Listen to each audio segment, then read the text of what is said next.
Hello, ladies and gentlemen. This is another episode of Conversations with Rob. Like and subscribe our videos. We have a special guest today, and this is going to be more of a conversation because this is one of my, and I'm not going to blow him up, but I'm going to tell it like it is. This is one of my idols. He was a father figure to me throughout my college years when I was kind of in distress at some points. You did a great job. I had some issues where I went and cried in your office and kind of got through my emotional You state. also got A's in my classes and were involved in countless civic projects on campus. So Right. Rob was a very good student. All right, so, and I do appreciate this man because, like I said, he is a father figure to me still, even though I don't go to the college anymore and I graduated. Dr. Robert Watson, he's wrote over 50 some odd books on the presidency and also historical figures like Abraham Lincoln, George Washington. He's also won Professor of the Year at Lynn, at FAU, and dozens of other universities. He's really an American treasure. And he's also a former... Talk to my wife. Okay. He's also a former football player for Virginia Tech and also ran track there. Dr. Watson, it's always a pleasure to see you. Even to this day, I love coming and sitting in your classes and learning. My pleasure. So let's start from the beginning, Dr. Watson. Talk about growing up in Pennsylvania, and you were in steel country. You were in Harrisburg. Yeah. How was that growing up there, and the struggles? And Well, you know, I wouldn't trade my upbringing. I had a loving family and supportive community, so there's no substitute for that. We didn't have a lot of money. But yeah, Harrisburg and Steelton, this was the headquarters for, Bethlehem Steel. Right. Steelton was the name of the town. And everybody worked in the steel industry, both my grandfathers, all my uncles, cousins. So it was, like a steel town, literally. Right. Everybody worked there. So it was a really gritty, blue collar, I think, tough upbringing, sort of salt of the earth kind of folks. I guess it shaped me in the following respect is I knew what I didn't want to do. I didn't want to work in a steel plant. Right. And, if anybody is, I'm 57, if anybody's old enough for my age, you remember driving along the steel town. The town was up on a hill. The steel plant literally ran for probably 2 miles, 3 miles. These things are massive and dirty and loud to the point where all around the town, there would be like a dust, and it was steel dust from the production process. And I mean, the corollary health complications from that, a really tough job. So I saw that and knew that I was going to get an education and not have to spend my life doing something like that. Right, so growing up through that, and as we talked about earlier on in the interview, going to Virginia Tech, playing football and track. Talk about those years. Did those years get you into politics? Not that, but what it did do is that fortunately, because of athletics, I was able to have a football scholarship. I also was on the track team, and that gave me a free education. Right. And there's no substitute for that, especially the fact that my family didn't have to be burdened with the cost of a higher education. Right. It gave me the opportunity. I felt blessed, coming from central Pennsylvania. I had all of a sudden, this 17-year-old kid from central Pennsylvania that had never been anywhere, I had the opportunity to pretty much go wherever I wanted to go. So I was very fortunate. I wanted to get out of Pennsylvania. I love Pennsylvania. I'm proud of the Keystone State. But like anyone who wants to spread their wings, like you left Rhode Island, came all the way down to South Florida. That's a major cultural shift in many ways. But it also helped you to grow, and you are the person you are today in part because of that. So I knew I wanted to get out of Pennsylvania, but I didn't want to be so far away. I went to the University of Colorado for one of my recruiting visits, thought about going there, loved the school, but loved the mountains. But I wanted to also be close enough that my mother could come visit me and watch me play. So Virginia Tech was far enough away to be something different, but not too far. I also wanted to go to a school that was a top 25 program in football, a top 25 program in track. I wanted to compete at a high level, but I also wanted a school that was good academically. So Virginia Tech was good academically, good in football, good in track. I was able to put a check mark next to all the boxes. Pretty campus. It wasn't in Pennsylvania, yet not too far away. So I went there and had a good experience, and it got me an education. Right, so throughout playing at Virginia Tech, you also got your degree there. Then after that, you did the graduate and the doctoral program. And obviously, as we said earlier on in the interview, you've written many books on the presidency. What got you into writing? I love to write. Yeah. everybody has hobbies. I consider myself lucky in that my vocation, my job, is my avocation, my hobby. That's writing. So early on, I decided I liked to write. I had a little bit of a talent for it, a little bit, and it's not work for me. If I have 2 free hours on a Sunday afternoon, I'll sit down and write. And I love history and I love politics. And so what's better than making a living writing books about people like George Washington or Abraham Lincoln or Harry Truman, people that are, my idols and role models, or writing about the Revolutionary War, the Civil War, or presidential election. So I consider it, a blessing. It also allows me to travel. So, for example, last weekend I went to Richmond because I'm working on a book on the Civil War, and there's the Virginia Historical Society and the American Civil War Museum have some exhibits and documents that I needed to look at. So I was able to go there, and to me that's work, but yet it's fun. But then by having written books, I also was able to give a speech to make a little money while I was there. So it allows you. I'm going to Washington at the end of the month to speak at the Smithsonian and the Pentagon. I'm really excited. I can't wait. I consider it an honor to speak at the Pentagon, and I love the Smithsonian's. But while I'm there, I'm going to do a little research for my next book.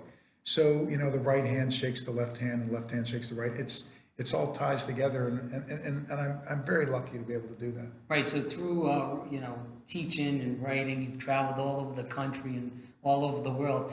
What is your favorite spots that you've traveled? And I know before you came to FAU, or you were all over the place. Yeah, I taught at a bunch of universities. I literally, 7 or 8 in about 10, 12 years. Right, I moved around a lot.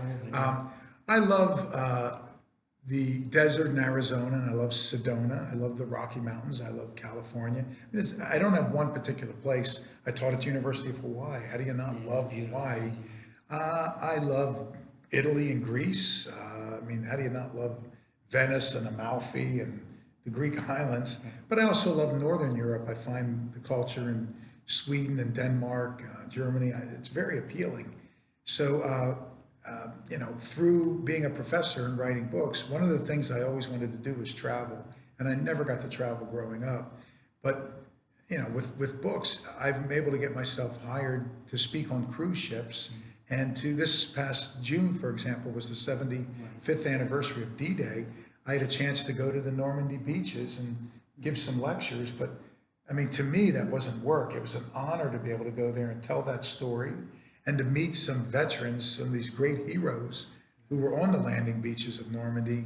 So, I found a way of working that's not work, and I like to do it, and it's fun. So, as you said, when you went to FAU, then you came to Lynn. You've been here for quite a few years now. 12 or 13, something like that. Something 12 like years, that. something like that. I've been in your class for many times. Many classes. Yeah, all your classes that you've taught, pretty much. For me, as a historical guy and a guy that loves history, you had an effect on me because I love this stuff. You have the kids that come into the room. They don't really want to be there. They got to take the class, or they're just kind of there. How do you get to those kids? Yeah. How do you make them love, writing papers? How do you make them love these historical figures that me and you both love? Yeah. Well, that's one of the great challenges that all educators face, and especially if you're teaching a history class or a politics class. Right. 3/4 of the students that walk in go, ugh, why must I be here? Now, if they're majors, they want to be there and they love it. Yes. But if they're freshmen, if it's a core curriculum or gen ed class, they don't want to be there. I think the thing to do is to show them that you love what you're doing. Imagine if you got up there and said, okay, you have to take a history class, blah, blah, blah, Federalist Papers. They would not be. But if you get up and get excited about it, let me tell you a story about George Washington. Did you know? And I think the enthusiasm is contagious. At the least, you'll catch their attention. Secondly, I think no matter the subject area, history or politics or whatever, if you treat them with respect, I try to treat all my students with respect. They're not my friends. I'm not their friend, but I try to treat them with respect in that if they need an internship, I'll make a phone call. If they need a recommendation, I'll write them a letter. I was a couple minutes late getting to this interview podcast today because I had two students that were really excited about a topic in class and had a lot of really good questions about it. Imagine if I had walked out and not entertained their enthusiasm for the topic.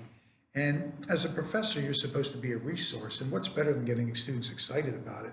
So I try to go the little extra distance by sitting and having a lot of conversations with my students, and I try to do fun assignments. We'll role play the Supreme Court and try to make decisions. We'll role play the Founding Fathers, and everybody this semester had to come up with an amendment for the Constitution. I'll pretend I'm Harry Truman, and they have to tell me whether I should drop the bomb or not. I'll role play Obama, and they have to tell me if I should take out Osama bin Laden and how. And no matter what they say, I disagree with them, and then we get around. So that makes it funner, and they get to see the real applicability of it. The last thing, I think everybody likes to meet people who have actually done this stuff, where the rubber meets the road. And you remember this. I still take my students every semester to meet with Holocaust survivors and World War II vets. We've done ride-alongs with the police. We have members of Congress come to class. We have journalists come to class. I take them to our local NBC affiliate to watch, and you did that, how we tape a TV show. And they like that. They get to meet interesting people.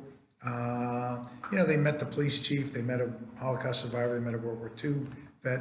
And anybody who was in World War II or survived the Holocaust or as a police chief has a fascinating set of stories. And when I first started doing this early in my career, I started thinking, oh my gosh, what if I bring in a group of Holocaust survivors or World War II vets and the students are disrespectful, or they didn't have texts back then, but today. But you know what? They are respectful for them. Maybe they want to text when I'm lecturing and someone else, but they get genuinely excited. Well, we'll do it later. Saving the budget here. It's okay. It was China. It was China. Yeah, China.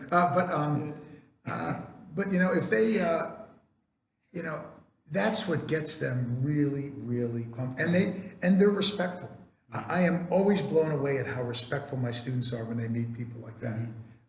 I never have issues like take your hat off or don't text or sit up. They're very respectful with those guests. I think the best thing, and we'll move on to the next question, that you do is you really engage the students, as you stated. And not only just that, you form like that semicircle around, and it's just like we're having a conversation such as we're doing now. And I think that really does get to most kids, majority, 80-90%. So let's hope. Yeah, I agree. So let's switch things and flip it around a little bit. Let's talk about in 2005, you did that exploratory for Congress.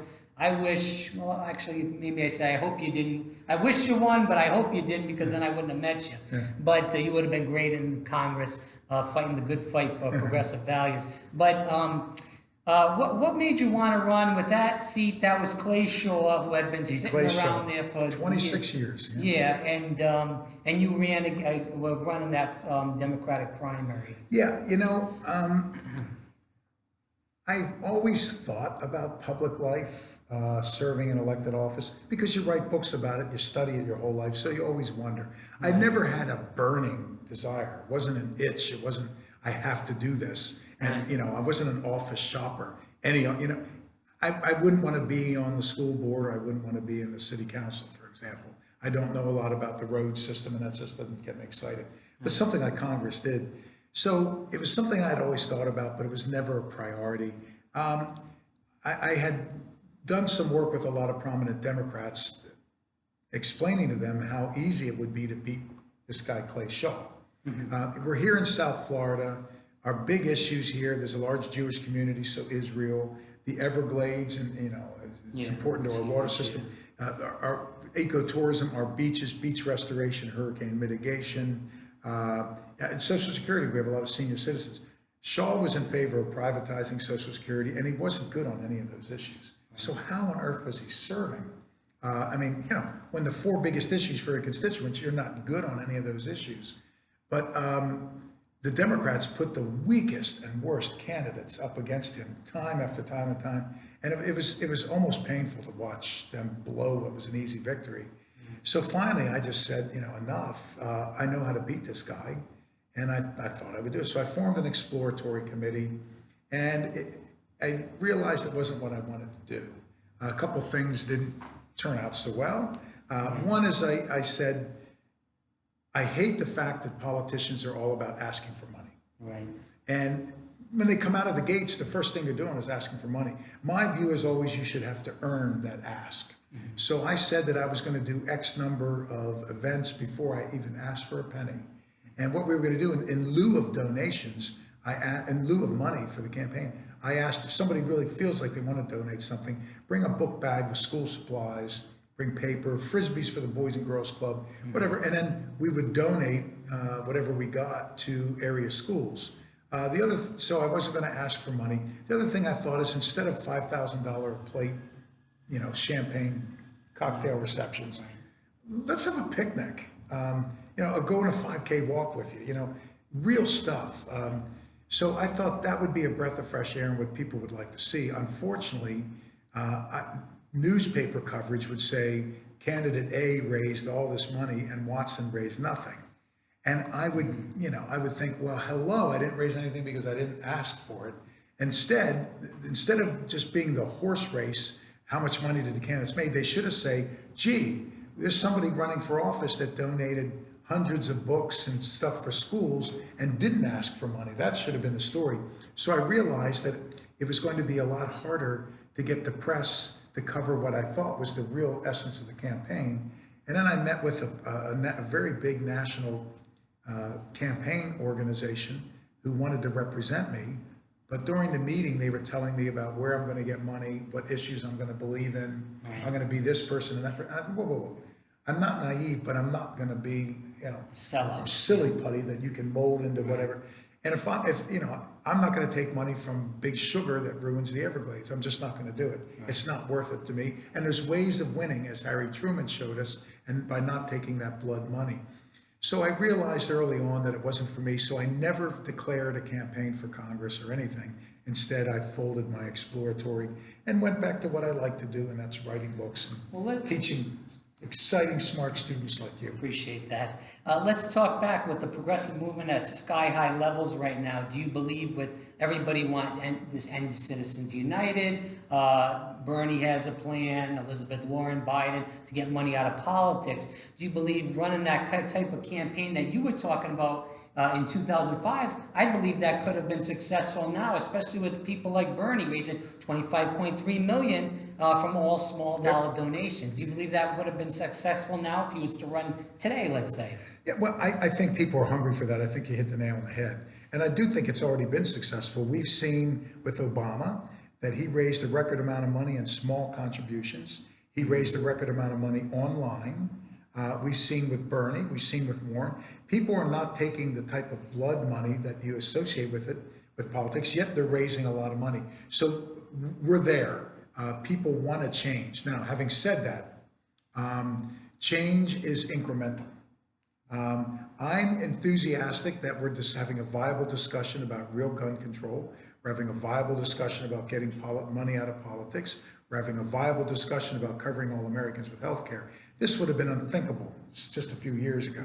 We're having that conversation and we're moving in that direction. Having said that, I don't think the country is ready, unfortunately, for just single-payer universal health care, which is something I've supported 30 years of my career. I don't think the country is ready for aggressive, real gun control, which is something I've supported all 30 years that I've been.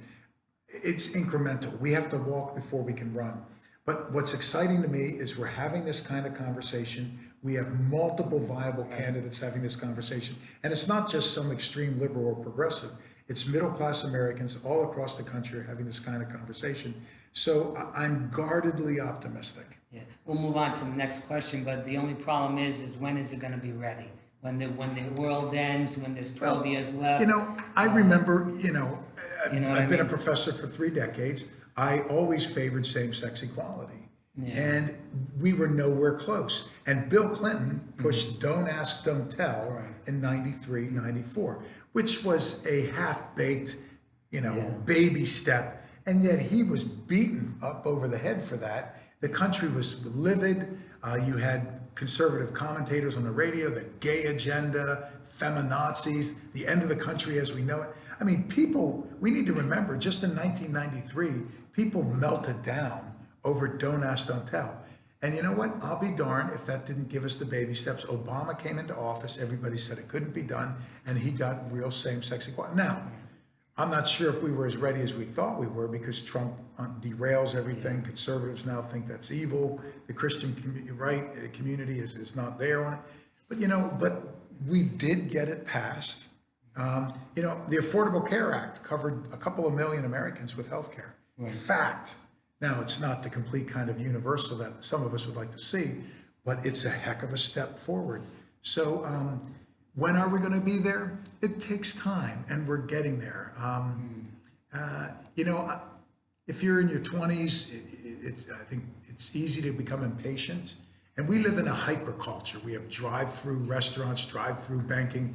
I did something in Vegas not long ago. Took my family out. There's drive-through marriage, drive-through divorce. I mean, you know, everybody. If you don't get an answer right away on whatever social media platform, everything's instantaneous. Everything's. But we need to remember that we've seen, I mean, fundamental, transformational change in just a few years, good and bad. So things are happening. It just, you'd rather do it slowly and get it right. And you know, there's nobody that wants to see these changes more than me. Yeah. But I'd rather do it pragmatically, bring people along, and get it, you know, step by step. It's fair. But we'll move on to one of the books that you wrote, and I have quite a few of your books. Always happy to talk about my books. About the 2000 election. We just seen 2018 and the debacle in Palm Beach County, the debacle in Broward. Susan Booker, who you know, and I've met also. Always liked Susan. Yeah, who was a good election supervisor. She got you know, kind of the shaft in that. What happened? What was the lessons of 2000 that we did not learn in 2018 in Palm Beach County and Broward? Yeah, we still don't learn it. We still don't know the lessons today or listen to it. I guess the purpose was this. Every single election since this country was founded, there have been fraudulent ballots. There have been poorly designed ballots. There have been uncounted votes. There are people that are disenfranchised. You know, we tend to think that 2000 was an anomaly. It was the norm. It's just that it resulted in Palm Beach County and the president that got less votes. But so the lesson was this happens all the time. We need better designed ballots. We need more informed voters. We need early voting. We need more absentee online voting. We need all sorts of voting reforms. We need more civic education in the schools. And what we see happening since 2000 is, you know, and I'm not taking cheap partisan shots, I'm telling the truth. The Republican Party is disenfranchising systematically young voters, black voters, Latino voters. I mean, when you're closing voting offices, you know, in black neighborhoods, when you're limiting early voting, when you're trying to disenfranchise former felons, you know, it's hard for your heart to go out for former felons, but they do have the right to vote, and there it is. When you're systematically trying to claim, you know, you're more likely to get struck by lightning than to, you know, than to cast a fraudulent ballot or something. But yet, their whole thing is there are millions of these fake ballots being cast. No, there's not. There's a handful. But the real problem is you're disenfranchising thousands upon thousands of people. So we cannot be a mature and viable democracy if one of our two parties is devoting time and energy into keeping people from voting. I only wish that they put half as much energy into getting people to vote. I'd rather err on the side of getting people to vote if one does have to err, not to say that we are. But now the issue goes on in 2018 with the debacle there. We have two election supervisors that are now being appointed by Ron DeSantis, the Republican. One has already been appointed in Broward. I assume that's already been appointed in Palm Beach too. Now with the 2020 election, they're the one that designs the ballot. They're the one that approves the early voting days. So that puts Trump in a better spot than, especially with DeSantis, who he's a very good friend of, in these areas which are highly Democratic Party counties. Yeah, I mean, when you don't separate the administration of an election with the people who are getting elected, that's a conflict of interest. And Ron DeSantis is a major Trumper. He ran two of the most shameful ads, disgusting ads I've ever seen in my life, and most campaign ads are horrendous. I mean, he literally used his children, have them sitting building a wall saying Donald Trump wants to build a wall to exclude people, having little children building a wall to be, and then reading a book saying Donald Trump's a great man, I hope you grow. I mean, this is, it. I don't know what parent would do that with their kids. And it was disgusting what he did. And his message was, I'm going to use my children to say that we should hate people. So DeSantis, in my opinion, is morally and ethically compromised in a profound way. Well, what we saw in 2000 was Jeb Bush was our governor. His brother was running for president. And ultimately, you have a decision to make about which votes should be counted, which ones should not. And his hand-picked people, and then ultimately him, and then people he put on the court made those kind of decisions. So there's something fundamentally wrong with that. Here's a way to look at it, Rob. If there was a developing country that just came through a civil war and they were democratizing, and the U.S. was giving them support, if they set up a system where the brother of the leader could pick who the next leader is, we would suspend foreign aid, right? And we'd go in there. We would go in and redo the system. But this is happening in Palm Beach and Brown, supposedly cosmopolitan urban areas here in Florida. We still have a long way to go. And what's most upsetting is not only is one party systematically excluding people, but they're not even trying to hide it. And yet the public is not up in arms about this kind of stuff. So there's the lesson. So let's talk finally about political issues going on to end out the interview. We just kind of talked about Florida, so let's touch on that. What is the state of Florida politics? I mean, we've seen Ron DeSantis, he said he was going to put all this money into Everglades restoration, the red tide epidemic that's coming back right now as we speak on our beaches in over in Sarasota, in that neck of the woods. You, as an environmentalist, a person that's wrote quite a few books on the environment, first of all, what's the state of Florida politics? And also, as far as the environment goes, how do we, get Florida's environment? I mean, as you just stated, the beaches, that's a big moneymaker for the state of Florida. Tourism, people go to Disney World, people also go to Daytona Beach, etc. Florida's ground zero in the United States for the environmental debate.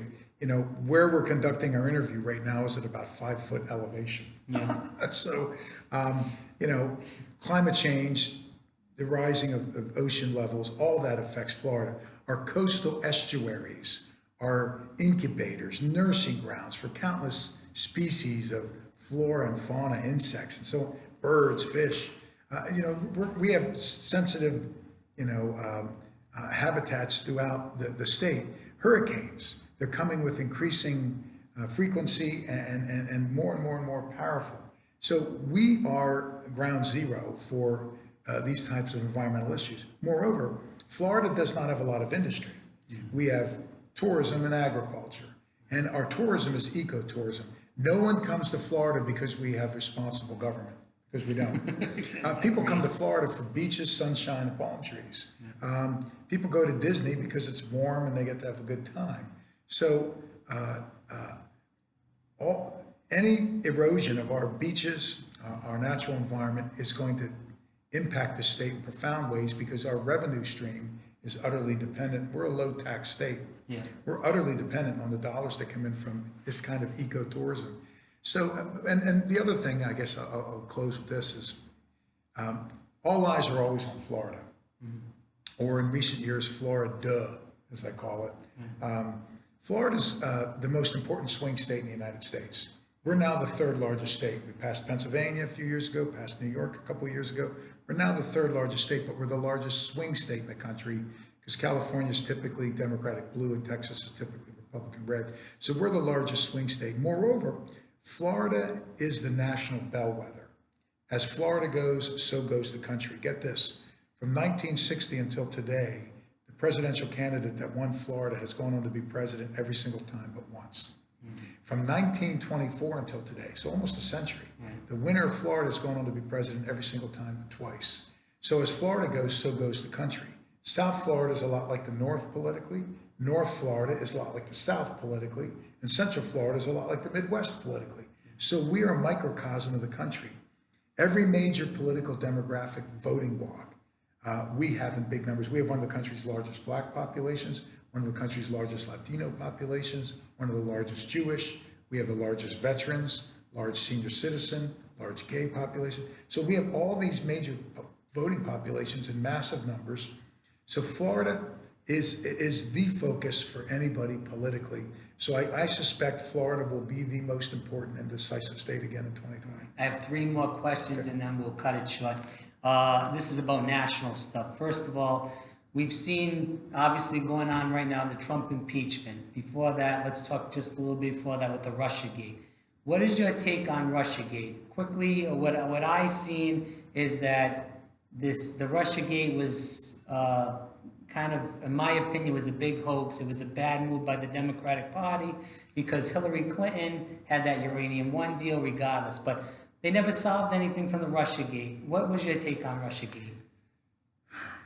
The big story here is Donald Trump's relationship with Vladimir Putin and the Russians. It's inescapable to me that this is described in a single word: treason. He openly, publicly invited Russia to hack the United States. When every intelligence agency in the U.S. And the Republican Senate and multiple investigations have said that this happened, he's still saying it didn't. He's siding with Vladimir Putin, one of the worst people in the world, over his own American government, intelligence agencies, and the facts. Moreover, he's made jokes about it. True. He has made fun of people about it. He's undermined efforts to make sure we're not hacked and vulnerable again.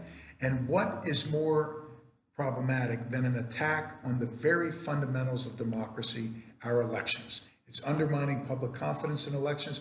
We don't know if the vote went the way it really went, and I'm not a conspiracy theorist. Yeah, I know. We do know that 2 counties in Florida, 2 of our 67, at least 2, were hacked, and DeSantis won't tell us which 2. Most likely Palm Beach and Broward. Those are the 2 that everybody focuses on. That, you know, no surprise there. That's the bigger issue here. Is we were attacked. If Russia shot down a civilian airplane, if Russia took hundreds of Americans captured hostage, people would be freaking out. This is akin to that at the foundation of our democracy. And we have a president who is taking a dictator's word over America's word, who is laughing and making jokes of and dismissing us being hacked and our elections being compromised. That's the bigger issue. Think of Ronald Reagan. It's unimaginable that a Republican, a Reagan, would have cozied up to a brutal Russian dictator over the United States. But this is what we have. And his entire political party, with the exception of John McCain when he was still alive, his entire political party is okay with this. Right. Just to push back a little bit, the only issue with that is if you read the book Shattered, which came out from, I think the people that read this were from The Hill, they said that was Hillary and the campaign were thinking of excuses. And they used that. And also, they also did not release, CrowdStrike did not release, they wouldn't give that server to the FBI. So there is a lot of questions there. I do agree with the majority of what you said, though. Hillary ran a bad campaign. Hillary's not clear ethically. Hillary did some things wrong. Yes, mistakes were made, no question. Right. But there is a false analogy.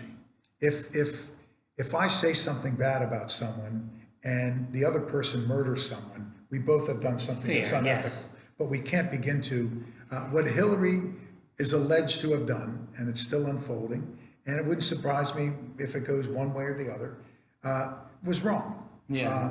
But it's not equivalent to withdrawing from most major treaties with our European allies and cozying up to a madman in North Korea.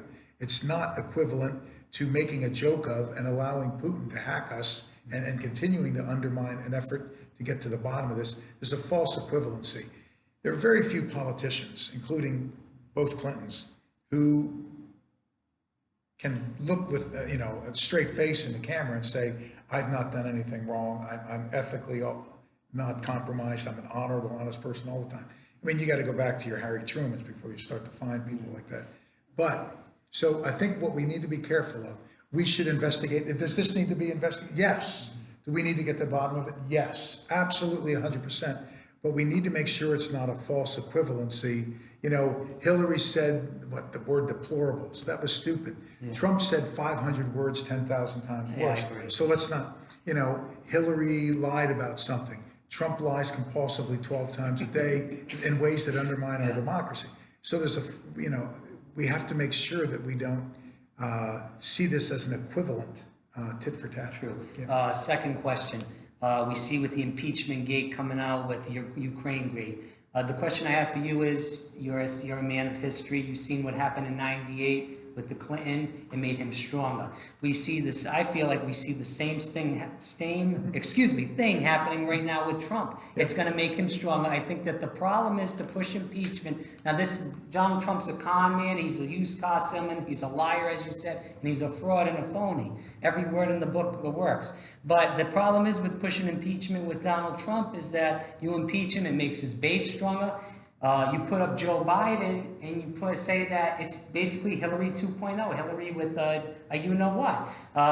You can go at Joe Biden with NAFTA. You can go at Joe Biden with other trade deals. You can go at Joe Biden and say his son was on the board of this Ukraine deal getting paid $50,000 a day. He's also corrupt just as Trump. So it's I wouldn't say just as Trump. Again, we go back to... Right, Trump is more corrupt, correct. Yes. Joe Biden's son made money on an energy board in the Ukraine. Now, is that illegal? Sure. Is it wise? Probably not. Who knows what the deal is? But there's a difference between that and Russia invaded the Ukraine, a sovereign nation, and people died. And Trump is laughing about it. He's green-lighting it. He's withholding aid to Ukraine, which they need to fight against Russia. He's taking Putin's word over our Pentagon's word, and he's get from his campaign manager to his personal lawyer. He has people making a killing, a lot more than $50,000. Yes. So, if what is being alleged, if Joe Biden's son Hunter truly did all that's being alleged, he was involved, he did make money. Yes. It's potentially problematic. Illegal, not so sure. Yeah. But having your personal attorney, your campaign manager make millions off of it, bribes. People died in the Ukraine. A sovereign nation was overrun by a brutal Russian dictator, and we're green lighting it. That is a whole different animal. So I'm not exonerating the Democrats, but what I'm saying is there's a clear false analogy, and we need to make sure we don't get caught into that trap of saying somebody that kicked you in the foot is equivalent to somebody that committed genocide. I mean, they were both acts of violence, but they're not equivalent. Impeachment. I agree with you in one respect, and that is that Trump is using impeachment to try to deflect from the fact that he's accomplished not a lot. He's destroying the country. He's lying compulsively. He doesn't really have the kind of record he can run on. Mm-hmm. So impeachment, it gives him, Trump likes an enemy. All he knows is to come out swinging and lying. Mm-hmm. It gives him an enemy. Trump's base, we've seen, is wedded to him no matter what. Mm-hmm. He can make fun of John McCain, an American hero, after he was dead, and they were okay with that. He can make fun of a Gold Star family, never thought I'd live to see the day, and they're okay with that. He can make fun of a disabled reporter, and they're okay with that. He can brag about molesting young women, and people with daughters, wives, and sisters and mothers are okay with that. His base is in hook, line, and sinker. He could say I have the largest crowd size in history. No one's ever done what I've done. Article 2 gives me unlimited powers. He can be a delusional dictator, and his base is completely fine with that. So the facts be damned. No matter what he could have done that's impeachable, they're not going to believe any of it. They're going to see it as the witch hunt. If he stood up in front of his base, and the media shows footage of him saying ABC, and he gets up and says, I never said ABC. And they show it, and he goes, I never said ABC. And his base says, you see, he never said ABC, and you're showing them him saying ABC. I mean, they're not in touch with reality. We have an alternative universe here. So I do think the impeachment is going to hurt the Democrats. I do think it's going to become politicized in a way that's going to be hard for the Democrats to win. Having said all that, I support moving forward with impeachment for this reason, the Constitution, and for history. But it's not going to go through the Senate, Doc. But that's the problem. In a few years, I'm going to have to look at my kids when they're my age and say, we sat by when someone committed more constitutional violations than any president in history. And we've had some bad ones, Warren Harding, we've had some issues, Andrew Jackson. I would submit that every president in history put together, they have not done as many egregious constitutional violations as Trump has done in 2.5 years. Yeah. We have what we have in the in and out, we have to have the rule of law. No man is above the law. If you're subpoenaed, you have to respond to it. Emoluments. You cannot monetize the presidency of the United States. You cannot, treason and bribery, align with other, all this stuff is a violation of, in the end analysis, what I value more than people that I like winning office or my personal politics being promoted is the Constitution of this country. And one day we're going to have to look, and if Trump has gotten away with more than every president put together by a large shot line, and I put my entire reputation on it. I've spent 30 years writing about this, teaching. I've actually read the Constitution. I've actually read the Federalist Papers, unlike some of the people that are defending him. If he gets away with this, what kind of precedent is that establishing? True. Look at the message we've sent to our allies and our enemies around the world. We become a laughingstock. We become a joke. How can we promote democracy, the rule of law, and human rights around the world when we're making a mockery of it here at home? So we've got to assure that the Constitution remains valid and the rule of law is there. That's the pun intended, that's the Trump card. Yeah. That even trumps the fact that this could blow back on the Democrats. Okay. We've got to do it. And then I have my last question. The issue with that is, and I agree with what you said, it is about the Constitution and what you said about, look back your kids in the eye and say we didn't do it. I'm not a Democrat or a Republican. I'm not a liberal conservative. I'm not an Aries. I'm not a Virginia Tech. I am ultimately an American. And the Constitution must always take precedent over our party affiliation and our political loyalties. In the end analysis, that's who we are. But Trump has threatened not to leave office. He's threatened civil war. If you don't beat Trump at the ballot box, you got another 4 years of Trump. And we just spoke about that with the environment. How could we take another 4 years of Trump? Who knows what he could do? He's got freewheeling after that. He could start another war. He could do whatever he wants. If we don't impeach him, and we don't even pursue impeachment, and we win at the ballot box, we have undercut our moral authority and capabilities. Martin Luther King would always say it would be a lot easier to get a victory if you swing back. It must have been so difficult to be passive. But Martin Luther King always said this is not about winning a battle, it's about winning the war. When we achieve equality and we have our seat around the table of humanity and government, if we conducted ourselves the same way the racist, segregationists did to get there, we would have undercut any moral credibility and authority we have. But by him took longer, it was bloody, it was more difficult, and they ultimately paid the ultimate sacrifice for it. But his message now had the moral integrity and moral authority to do it. If we don't bring impeachment charges when there are, in my opinion, well over a dozen impeachable offenses. If we don't bring impeachment charges when this has happened, and because we want to win at the ballot box, we have undercut our moral credibility and authority, and therefore our leadership is vacuous. I believe that this impeachment could potentially hurt us politically, but the impeachment, our Constitution must take precedent. We're assuming, however, it's a mutually exclusive situation. I think there's a way of bringing forward impeachment and winning next November. And if you do both, that gives the Constitution the best chance of having integrity and being preserved as the framers intended it to do. So I think there's a way to win and to bring impeachment charges. Trump may not be removed by the Senate. As he said, I could shoot somebody in broad day. Yeah. He could literally murder somebody, and Republicans would say, well, but he didn't mean to, he's cutting my taxes. And Fox News will say he didn't murder anyone, and his base will say he didn't murder anyone. But you know what? So we could and probably would lose this in the Senate. But if we can win the election and have the moral authority of preserving the Constitution, both of them together, that's what I want to see. All right, last question, and I want you to tease your new book. We talked about the liabilities of Joe Biden with, He's voted against voted for NAFTA. We talked about the crime bill also, and with Hunter Biden. We talk about Bernie having a heart attack issue. Elizabeth Warren's already 70 years old. We have 3 Democratic frontrunners that are in their 70s. You know who I support is Senator Sanders, who raised $25.3 million. He's up and kicking. Make the case for, and I'm not asking you to endorse anybody. I'm just saying make the case for the Democrats, as you just said, to win that election. Also, I believe Bernie can, because he has those small individual donors, as Obama did. And he can get the young people riled up, which he did in 2016, and he's done in 2020 so far. Yeah.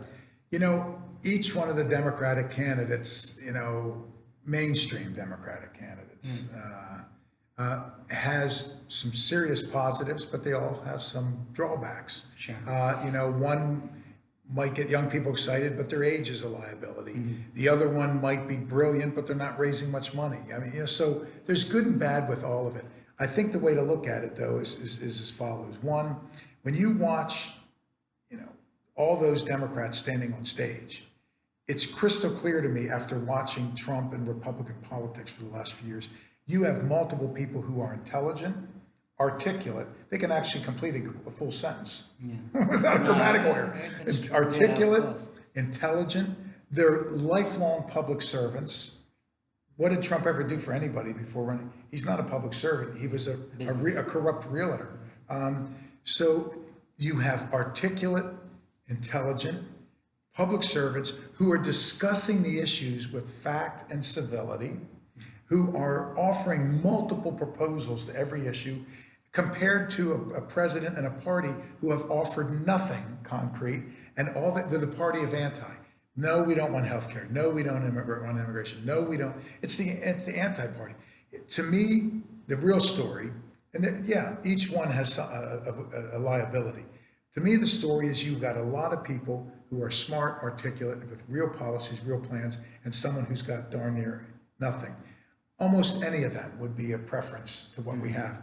And it's also shown that the Democratic, if you look at Beto O'Rourke or Julian Castro or Cory Booker, you know, maybe they're not lighting the polls up on fire, maybe they're not raising tons of money, but the Democratic Party has a bench, which is something it hasn't had for a while. There's a reason why the 3 frontrunners are in their 70s. The Democratic Party, with Mayor Pete, who knows, it's developing a bench. It's got some younger people, it's got some people that over the next several years they can go to. What's clear to me is the president is only one leader. What the Democrats have is a lot of good potential cabinet members, a lot of really good future senators, a lot of really good future governors, and people with plans and ideas, and any of them is preferable to Donald Trump, as almost anybody in the country would be preferable to this guy at this point. You just brought that up, some of those guys, like you said, Mayor Pete, Beto O'Rourke, Julian Castro should be running for Senate. There's a lot of those open Senate seats, and they're playing around where, I mean, let's be realistic, they don't have a chance to win the presidency. Run for senator, run for governor, you know, who knows why people run for office? And I think they're all honorable people, so I'm going to give them the benefit of the doubt. Why? Because they've always been honorable through their careers, and they've always been public servants. They put their money where their mouth is. Trump doesn't deserve my benefit of the doubt. They do. But we've seen a lot of people historically have been running because they want to be in the cabinet. When the Republicans had 17 people running in the last election, you know, at least half of them were running because they wanted a job on Fox or to sell a book. I mean, this is how shameful it was. And you can't nuance it. That's why they were doing it. So who knows? You know, I think there's 4, 5, 6 Democrats running that would make a fantastic attorney general. I think you got a couple people who would be a really good EPA director or a Secretary of Labor. But I do agree with you. I would like to see some of them running for the Senate or governor, where you have an open race where they could potentially win, because I think they're so talented that I don't want to lose them from, you know, I want them to be in politics. But yeah, I don't know who it's going to be, Rob. I used to do all this predicting. I was 6 for 6 in my presidential elections, and I nailed most of the congressional races. Then I blew everything in 2016, so I'm out of the business. I retired from that. But I do think the Democrats, to end this, have a very good chance of winning. The 2018 midterm election showed a remarkable turnout. The margin of victory of Democrats over Republicans in terms of total votes counted was almost without precedent. If the Democrats can bring that magic back from 2018, they should not only win the White House, but win all across the country, if they can bring that back. Tease your book before for the viewers for all. So I have a new book. It's called George Washington's Final Battle. Georgetown University Press. It'll be out in a couple of months. It's done. Just waiting for them to release it. It's the unknown story of how George Washington almost single-handedly picked the location for the Capitol, raised the money, hired the architects, designed it, built a capital city at a time when nobody wanted it. It was a contentious debate by the founders. I call it the other founding debate. You know, in addition to the Electoral College and slavery, the thing they fought the most about in Philadelphia was the Capitol. Nobody could agree on it. George Washington had the vision. He was the leader. And I think ultimately, it's perhaps his greatest legacy is this city that is named for him and a grand and glorious capital. It worked. So it's the unknown story of all the behind the scenes of that. And they can buy that on Amazon? Anywhere, Amazon, wherever books are sold. All right, Doc, hey, thanks so Ron, much. I I'm appreciate proud of you. you. I'm proud of you. All right, thank you. Listen to this guy. Okay, thank you.